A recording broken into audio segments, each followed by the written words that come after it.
నమస్తే. ఎన్నో ఆధ్యాత్మిక అంశాలు మెగా9 భక్తి ద్వారా మనం వింటూ ఉన్నాం, తెలుసుకుంటూ ఉన్నాం. ఈరోజు వినాయక చవితి విశిష్టత గురించి తెలుసుకునే ప్రయత్నం చేద్దాం. ప్రేక్షకులందరికీ, మెగా9 టీవీ ప్రేక్షకులందరికీ వినాయక చవితి శుభాకాంక్షలు తెలియచేస్తూ, వినాయక చవితి విశిష్టత ఏమిటి? వినాయకుడు ఉండ్రాళ్ళనే ఎందుకు అంత ఇష్టంగా తింటాడు? ప్రసాదాలు ఏవి పెడితే మంచిది? ఎలాంటి పూజలు అందుకుంటాడు? దానివల్ల వచ్చే ప్రతిఫలం ఏ విధంగా ఉంటుంది? ఏ గుళ్ళకి వెళ్ళాలి? వెళ్ళి ఎలాంటి ప్రార్థనలు, ఎలాంటి పూజలు చేసుకోవాలి? ఎక్కడ ఎలాంటి గుడి మనకి అందుబాటులో ఉంది? ఈ విషయాలన్నీ కూడా సవివరంగా వివరిస్తారు రఘుప్రియ గారు. మనందరికీ సుపరిచితులు. మీరందరూ కూడా వీడియోస్ ఎక్కడా స్కిప్ చేయకుండా చూడండి. మీ యొక్క అమూల్యమైన సలహాలు, కార్యక్రమంపై మీ అభిప్రాయాలు ఖచ్చితంగా కామెంట్ బాక్స్లో తెలియజేయండి. నమస్కారం రఘుప్రియ. నమస్తే అండి. రఘుప్రియ గారు, చాలా చక్కటి వివరణ పత్రికి సంబంధించి ఇచ్చారు. అయితే ఇంకొక చిన్న సందేహం ఏమిటి అంటే, మనం పత్రి వేస్తూ ఉంటాము, ఒక్కొక్క పత్రి విశిష్టత చెప్పారు మీరు. మరి ఆ పత్రి వేసేటప్పుడు ఎలాంటి మంత్రాన్ని జపిస్తూ వేస్తే పుణ్యఫలితం దక్కుతుంది? అది ఆ వివరణ ఇస్తూ, అలాగే మనకి అందరికీ తెలుసు వినాయక చవితి అంటే ఉండ్రాళ్ళు. ఏ టైంలో కనపడకపోయినా వినాయక చవితి రోజు మాత్రం ఉండ్రాళ్ళు ఉంటాయి, మనం తింటాం కూడా. తప్పకుండా. అవును. పెడతారు, నైవేద్యంగా కంపల్సరీ పెడతారు. ఎందుకు అంతటి ప్రత్యేకత ఉండ్రాళ్ళకి? ఆ విషయాలు చెప్పండి. అయితే మనకి 21 పత్రికి 21 మంత్రాలు, 21 ఫలితాలు కూడా చెప్పబడ్డాయి మనకి స్కంద పురాణంలో. అయితే మొట్టమొదటిది బిల్వపత్రం మనం తీసుకుని స్వామివారి మీద వేసేటప్పుడు ఇక్కడ చాలామంది ఒక చిన్న తప్పిదం చేస్తున్నారు. అది ఈ ముఖంగా తెలియపరుస్తాను.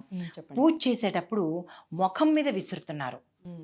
ప్రతి ఒక్కళ్ళు ఇలాగ తీసేయడం, ఇలా విసిరేస్తున్నారు తప్ప అలా విసరబడలేదు. ఇలా వెయ్యాలి, అది కూడా పాదాలకు వెయ్యాలి, కానీ ముఖం మీద అస్సలు వేయకూడదు. అయితే సరే, ముందుగా మనం తీసుకుని చేసేది ఫస్ట్ బిల్వపత్రము. ఆ బిల్వపత్రం చెప్పేటప్పుడు ఓం సుముఖాయ నమః అనే మంత్రం చదువుకుని ఆ స్వామివారికి వేస్తే మనకు ఆయన ఏమిస్తాడంటే గ్రహశాంతి, పాపక్షయము, శివప్రీతి, శివుడి మీద భక్తి కలిగేటట్టు చేస్తాడు. రెండవది దుర్వాయుగ్మ పత్రము. ఆ పత్రం తీసుకునేటప్పుడు ఓం ఏకదంతాయ నమః అని పాదాల మీద పెట్టి అది పెట్టడం వల్ల మనకి విఘ్న నివారణ, దీర్ఘాయుషుని ఇస్తాడు. మూడవది దత్తూర పత్రము. దీనికి మంత్రం ఏంటంటే ఓం కపిలాయ నమః. ఈ మంత్రం చెప్పడం వల్ల దుష్ట శక్తి కానీ, నెగిటివ్ ఎఫెక్ట్ కానీ, దిష్టి, నరదృష్టులు ఇవన్నీ మనకి కామనే నిత్యకృత్యంలో, అవన్నీ పోగొట్టి దాంతోపాటు రక్షణగా నేను ఉంటాను అని చెప్తాడు. తర్వాత అర్జున పత్రం చెప్పినప్పుడు ఓం గజకర్ణికాయ నమః అనే మంత్రాన్ని చెప్తే శత్రునాశనం చేసి ధైర్యవృద్ధి, వీర్యవృద్ధి కూడా ఇస్తాడు.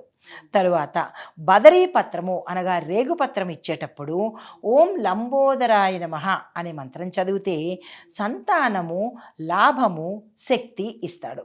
తరువాత మామిడి ఆకులు మాచపత్రం ఇచ్చేటప్పుడు ఓం వికటాయ నమః అని చెబుతూ ఆయనకి వేసినట్టయితే మనకి సుభిక్షము, సౌభాగ్యము ఇస్తాడు.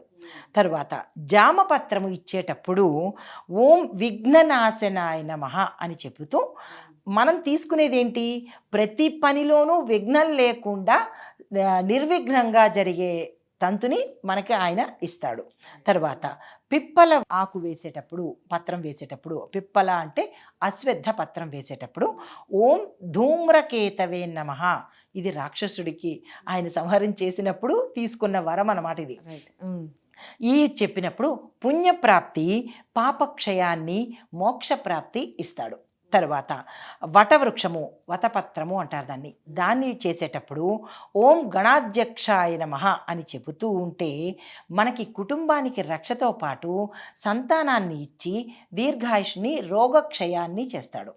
తర్వాత మాచిపత్రం చేసేటప్పుడు ఓం పాలచంద్రాయ నమః అని కనుక చదివినట్టయితే ఆరోగ్య రక్షణ చేస్తాడు, అనారోగ్యాల్ని తీసివేస్తాడు. తరువాత తామరపత్రం చేసేటప్పుడు ఓం గజాననాయ నమః అని కనుక మనం వేస్తున్నట్టయితే లక్ష్మీ ప్రసాదము అనగా సంపదలు, ధనము, ఇందాక మనం అనుకున్న ఐశ్వర్యం కూడా ఇస్తాడు. అయితే దీంతో పాటు శాంతి ఇస్తాడు. తరువాత చెంపపత్రం చేసేటప్పుడు ఓం వక్రతుండాయ నమః అని కనుక చదివినట్టయితే సుఖ సంపదలు, సౌందర్యాన్ని కూడా ఇస్తాడు. తరువాత చామంతి పత్రాన్ని వేసేటప్పుడు ఓం శూర్పకర్ణాయ నమః అని చదివి వేసినట్టయితే భోగభాగ్యాలు సౌభాగ్యాన్ని ఇస్తాడు. తర్వాత పారిజాత పత్రాన్ని వేసేటప్పుడు ఓం హేరంభాయ నమః అని కనుక వేసినట్టయితే మనోరథ మనోవాంఛిత సిద్ధిని ఇస్తాడు. తరువాత బ్రహ్మపత్రాన్ని ఇచ్చినప్పుడు ఓం స్కంద పూర్వజాయ నమః అని చెప్పినట్టయితే జ్ఞాన వృద్ధి, విద్యార్థులకు విద్యలో విజయాన్ని ఇస్తాడు. ద్రోణపత్రం సమర్పించేటప్పుడు ఓం సిద్ధి వినాయకాయ నమః అని కనుక సమర్పించినట్టయితే అన్న సమృద్ధి అంటే తిండికి లోటు లేకుండా చేస్తాడు. తర్వాత నాగదమన పత్రి చేసేటప్పుడు ఓం ద్విజప్రియాయ నమః, ద్విజులు అంటే బ్రాహ్మణులు, బ్రాహ్మణ ప్రియాయ నమః అని కనుక చదివినట్టయితే కనుక రోగ నివారణతో పాటు శరీరంలో శక్తిని అంటే మూలాధారం నుంచి సహస్రారం వరకు యాక్టివేట్ అయ్యేటట్టు చేసి శక్తిని ప్రసాదిస్తాడు. తర్వాత కేతకీ పత్రం చేసేటప్పుడు ఓం అగ్రగణ్యాయ నమః అని చదువుతూ ఉంటే ఐశ్వర్యాన్ని ఇస్తాడు. తర్వాత మందార పత్రం వేసేటప్పుడు ఓం ధనదాయాయ నమః అని వేసినట్టయితే ధనలాభము, శత్రువుల మీద విజయము, గుప్త శత్రువులు నాశనమయ్యేటట్టు చేస్తాడు. తర్వాత తులసి పత్రం వేసేటప్పుడు ఓం భక్తవత్సలాయ నమః అని వేసినట్టయితే పవిత్రత, పాప సంహారము చేస్తాడు. ఓకే. లాస్ట్ది కరవీర పత్రము, ఇది గనక వేసేటప్పుడు ఓం గం గణపతియే నమః అని వేసినట్టయితే ఆర్థికాభివృద్ధి, విఘ్న నివారణ చేస్తాడు. ఏ పనిలోనూ ఇక్కడి నుంచి మళ్ళా ఆయన వచ్చే వరకు ఎటువంటి విఘ్నాలు లేకుండా చేస్తాడనమాట. ఇది 21 పత్రులు వేసేటప్పుడు మంత్రాలు ఇచ్చే ఫలితాలు అన్నమాట. ఇక ఉండ్రాళ్ళ సంగతి వివరించండి. ఉండ్రాళ్ళ సంగతి చూద్దాము.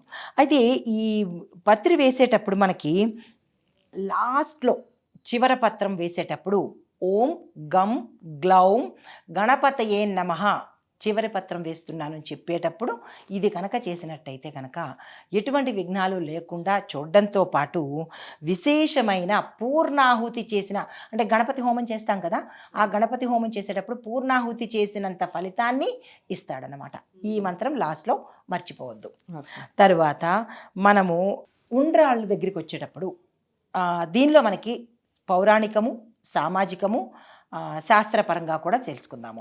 ఇంకా పౌరాణిక పరంగా చూసినట్టయితే కనుక వినాయకుడికి మోదక ప్రియ అనే పేరు ఉన్నది.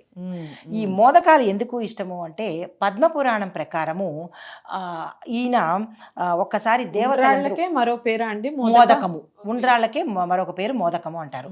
అయితే ఈ మోదకాలు మనకి చూస్తుంటాం కదా, ఒక చేతిలో మోదకం ఎప్పుడూ ఉంటుంది, ఉండ్రాళ్ళు ఉంటూనే ఉంటాయి. అయితే ఎందుకు ఇదే ప్రీతి అయిందంటే దేవతలందరూ ఒక ఉత్సవం చేసుకునేటప్పుడు గణపతిని ఆహ్వానించారు. అక్కడ అన్ని రకాల పిండి వంటలు పెట్టారు, అన్నీ చక్కగా పుష్టిగా తిన్నాడు. ఈయన తిన్న తర్వాత దేనిలోనూ తృప్తి చెందనిది ఆ ఉండ్రాయి తినడం వల్ల, ఆ మోదకాన్ని తినడం వల్ల చాలా సంతృప్తి చెందాడు, ఇష్టంగా తిన్నాడు. అది గమనించి ఈ పార్వతీ పరమేశ్వరుడు ఏం చేశారంటే ఈ మోదకాన్నే నీకు నైవేద్యంగా పెట్టేటట్టు అనుగ్రహించమని చెప్పారన్నమాట. అందుకని ఆయనకి మోదక ప్రియ అని పేరు వచ్చింది.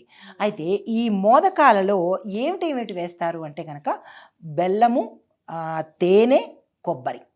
అది ఈ మోదకాలు చేసేటప్పుడు గుండ్రంగా ఉంటాయి. ఆధ్యాత్మిక పరంగా ఏం చెప్పొచ్చు అంటే స్వామివారు అంటే పైదంతా స్వామివారు, ఆ లోపల ఉన్నది ఆ మనిషి యొక్క భక్తి తత్వము.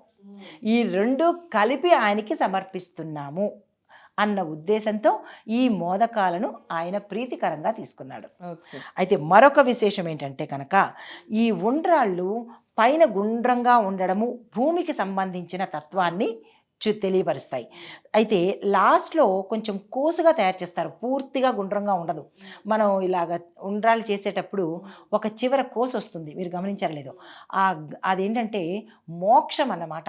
భక్తుడు ఈ దీంట్లో తిరుగాడుతూ చివరికి మోక్షాన్ని పొందాలి అన్న సంకేతంగా, అంటే ప్రాపంచిక పరంగా సంసార పరంగా ఇందులో కొట్టుమిట్టాడుతూ చివరి మార్గము మోక్షం అన్నట్టుగా ఆ కేంద్ర బిందువు ఉంటుందన్నమాట. ఇది ఉండ్రాళ్ళ యొక్క అంతరార్థము. అయితే లోపలి పూర్ణాన్ని మన భక్తుడి యొక్క అంతరంగము, భక్తి లేనిదే ఏ పూజ చేసినా ఉండదు, ముక్తి ఉండదు. ఉండదనమాట. అది భక్తుడి యొక్క అంతరంగాన్ని తెలియపరుస్తుంది.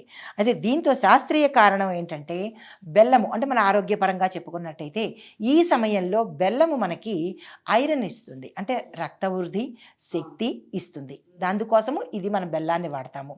దీంతో పాటు ఏంటంటే కొబ్బరి శరీరానికి చల్లదనం ఇస్తుంది. దీంతో పాటు వృద్ధి కూడా కలిగేటట్టు, అంటే అన్ని రకాల చాలా మంది ఈవెన్ డాక్టర్స్ కూడా చెప్తారు కొబ్బరి ఎక్కువగా కొబ్బరి తింటే ఎక్కువ వాడాలి. జ్ఞాపక శక్తి పెరుగుతుంది.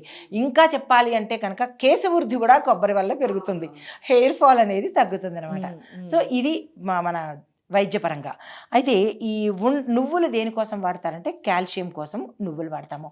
ఓవరాల్గా ఈ మోదకాలంటే ఆరోగ్యపరంగాను, ఆనందపరంగాను, మోక్షపరంగా కూడా ఈ అన్ని రకాలు సమృద్ధిగా ఈ మోదకాలంటే అందుకని ఆయనకి ఇష్టము.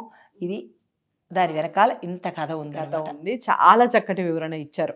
ముఖ్యంగా ఉండ్రాళ్ళు అసలు ఇష్టపడని వాళ్ళు ఉండరు నాకు తెలిసి. మీలో ఎంతమందికి ఇష్టమో ఖచ్చితంగా కామెంట్ బాక్స్లో తెలియచేయండి. చాలా చక్కటి వివరణ ఇచ్చారు. పత్రి, దానికి సంబంధించి మంత్రం ఎలాంటిది జపించాలి, అలాగే ఎలాంటి నైవేద్యం పెట్టాలి, అసలు ఈ నైవేద్యమే ఎందుకు పెట్టాలి, ఉండ్రాళ్ళు ఎందుకు పెట్టాలి, చాలా చక్కటి వివరణ ఇచ్చారండి. ధన్యవాదాలు. నమస్తే.